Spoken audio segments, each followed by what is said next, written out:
the spirit for the Lord. I can't turn down. Talking too much, bruh. It's time for you to learn now. So what they hearing, get offended, get on now.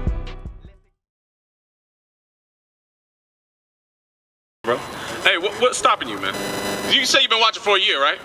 What's stopping you from coming to the school? Why you playing games? Traveling? That's it? Nah, bro. Traveling how? Traveling where? Speak up a little bit. Okay, so you were in different states and you weren't near schools. What states were you in? Give me Make Haste, Psalms 119. Okay, you was in Maryland. Okay, Mississippi, we got schools there. Washington State, we got schools there. In Idaho, okay, we got people there too. See, but did you ask, or was you just assuming? That's a problem, bro. Because this is a fight for your soul, for the kingdom. You can't just be knowing this for a year and don't congregate with your brothers. Read that real quick. The book of Psalms, chapter 119 and verse 59. Hey. I thought on my ways and turned my feet unto thy testimony. He said he thought on his ways, then turned his feet to his testimonies. You've thought plenty of time. You got plenty of time to think upon your ways, bro. It's time to turn your feet to the testimony. You trying to do this on your own, bro. If you stay out here, you like a bull straying alone, bro. You're gonna destroy yourself. Right. You don't have no brothers to give you counsel, to ask questions, to correct you. Right. Ultimately, that's what you need, bro. You need correction. You smoke weed? You don't smoke? You used to? When's the last time you smoked weed? 2 months ago? You still smoke weed? Come on, bro. 2 months ago. That's why you ain't coming to the school. That's one of the reasons why you ain't coming to the school. Read that again. Verse 59. I thought on my ways and turned my feet unto thy testimonies. I made haste and delayed not to keep thy commandments. It says, I delayed not. I made haste to keep the commandments. That's right. Because you know you an Israelite, bro. What tribe you say you from? You from the tribe of Judah. And you not congregating. Give me Hebrews 10:25. Why do you need to congregate? Let me ask you that. Why is it important? Because right now you don't see that it's important. Because it's taking you a year, and here we are today, taking you that spiritual ass whooping again to wake you back up. Hold you accountable. It ain't gonna feel good, but you gotta hear it, bro. So what's stopping you? Yes, but you gotta make that decision. You gotta make that decision, bro. Read this. The book of Hebrews, chapter 10 and verse 25. Not forsaking the assembling of ourselves together. The Bible says, do not forsake the assembling of ourselves together. Why? Why are we not supposed to forsake the assembling of ourselves, the gathering of ourselves together? Because by yourselves you fall back into sin. Yes, why else? Why else do we need to come together? For correction, like this. You ain't gonna get none of it. That's why people be by themselves. Oh, I'm just gonna go. You're a trucker? You truck drive? Why? Okay, why are you moving from state to state?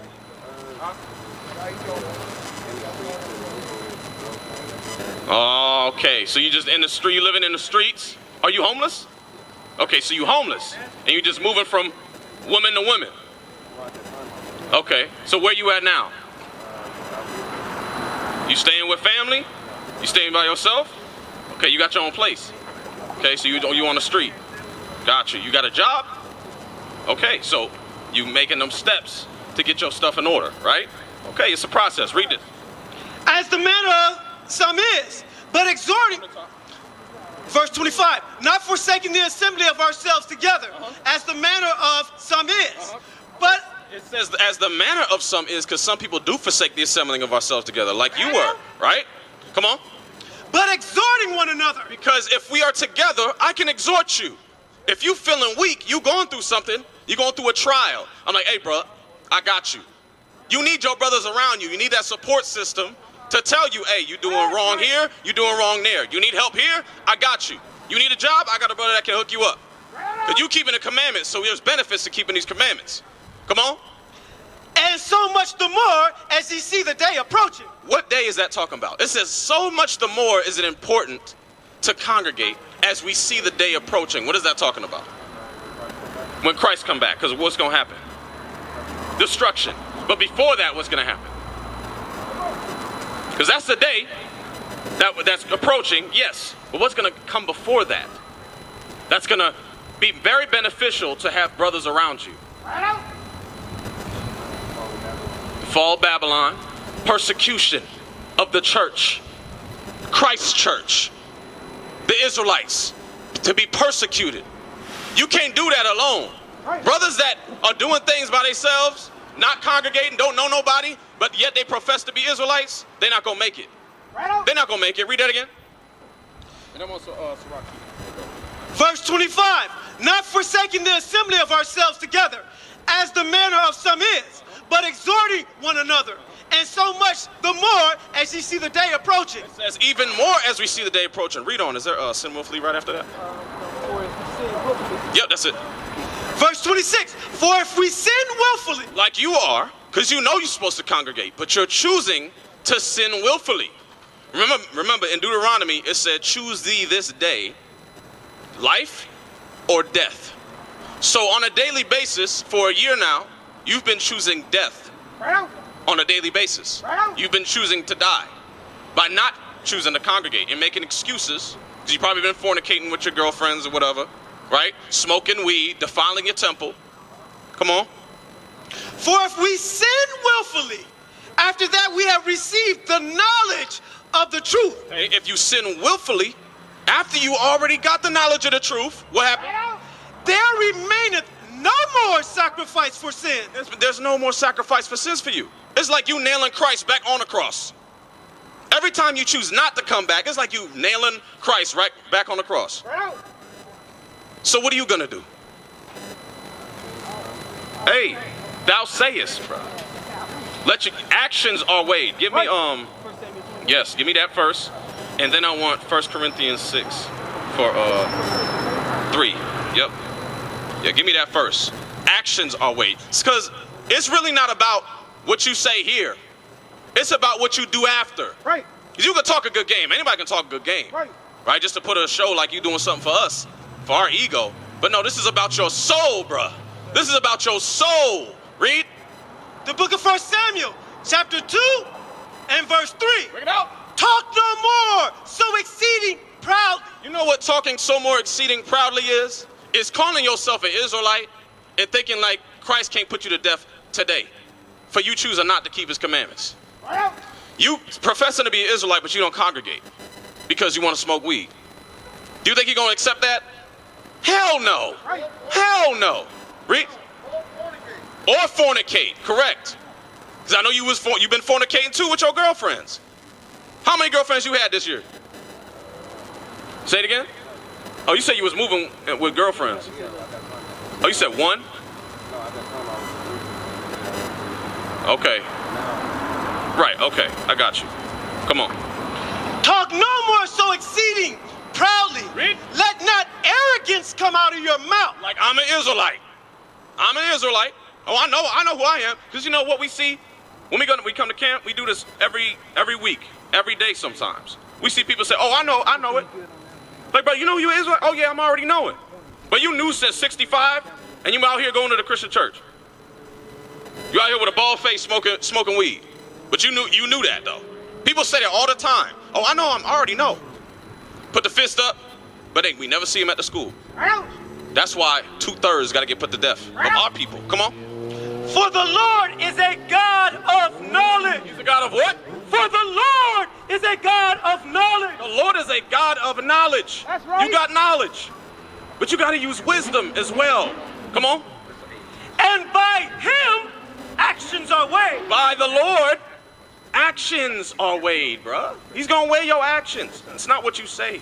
It's what you do with the knowledge that you receive. Before you go to Corinthians, give me Psalms 111 and 10. Because that shows you have no fear. That's what that shows. You don't have any fear of the Lord in you. Because you're continuing to break the commandments willingly, right? Come on. The book of Psalms, chapter 111 and verse 10. The fear of the Lord is the beginning of wisdom. How do you fear God? It says the fear of the Lord is the beginning of wisdom. So what's the fear of God? Okay, I mean, yes, it's part of it. But how do you fear God? What does that fear entail? Say it again. Why would you not sin, though? Think about fear. Don't think too deep on it. Why should you fear God? Because you don't, okay, you don't want to go to hell? Okay, you don't want to die. Okay, now that, don't go to hell, that's like a Christian saying. Now, you're right, because the hell that you don't want to go to is that hell fire, that lake of fire. That's the hell that you don't want to go to, right? So I think you understand that. Yes. The book of Psalms, chapter 119 and verse 120. Come on. My flesh trembleth for fear of thee. It says, my flesh trembleth for the fear of you, God.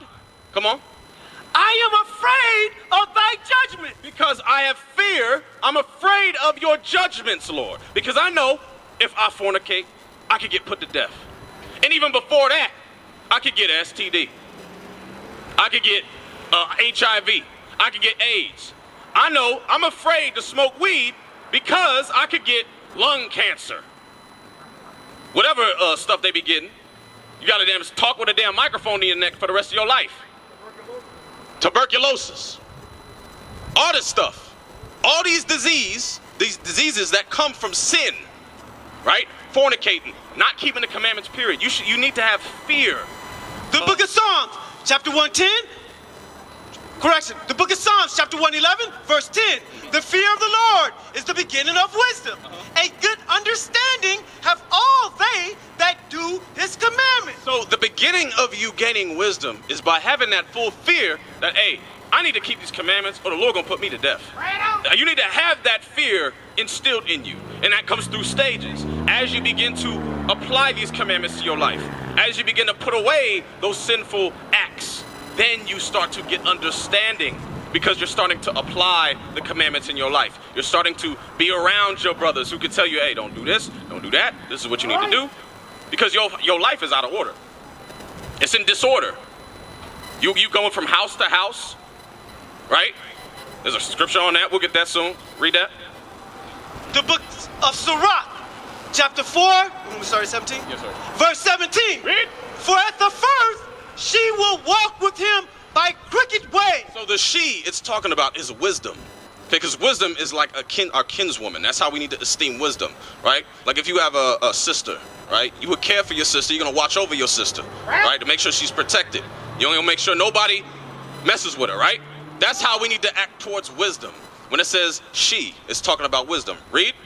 And bring fear and dread upon him. But it said wisdom is going to walk with you through your crooked ways. Meaning you are in the beginning processes of you repenting. You keeping God's laws. But you may be messing up. You may still be a little shaky. Right? But you're starting to put those sins away. But she still walks. She's dealing with you on a certain level. Why you think the Lord brought you back here today? Why you think that? You knew this a year ago and go a whole year and he brought you back here. Why? Hey, for correction, this may be your last chance. Right. So do not take it for granted, bro. You don't need no soft speech right now. You need somebody to tell you, wake your ass up, because you might die. Like, that's how serious it is, bro. Read. And bring fear and dread upon him. Because wisdom's going to bring that fear upon you, because you're going to be thinking, all right, I'm going to smoke that weed, let me pick this up. Commandments say, don't defile thy temple. But it's good. But do I pick it up? No, put it down. Damn, do I call Betty? Do I call Tanisha? Let me call her. Nope, the commandments say marriage is honorable in all. Do not fornicate. Do not prostitute thy daughter, so on and so forth. So it's going to start to torment you in your spirit, in your mind, right? So it's going to be harder for you to sin. It's going to be harder because now there's a battle within. Come on. And torment him with her discipline. That's what it's going to teach you. Applying these commandments, it teaches you discipline. That's what it teaches you to be disciplined from your devices of sin. Because it takes discipline to not smoke weed. To tell yourself stop. Because it's easy to smoke weed. It's easy to, do whatever the hell you want to do. Oh, I can just go down the road and talk to Betty. I can go to a strip club. I can just do whatever the hell you want to do. That's easy. But what takes discipline is to restrict yourself from doing that. That's real discipline according to God. You understand? What is a nation? Nation is family. Nation is community. Nation is men leading by example. Nation is women's support. Nation is children with role models. Nation is unity. Nation is you.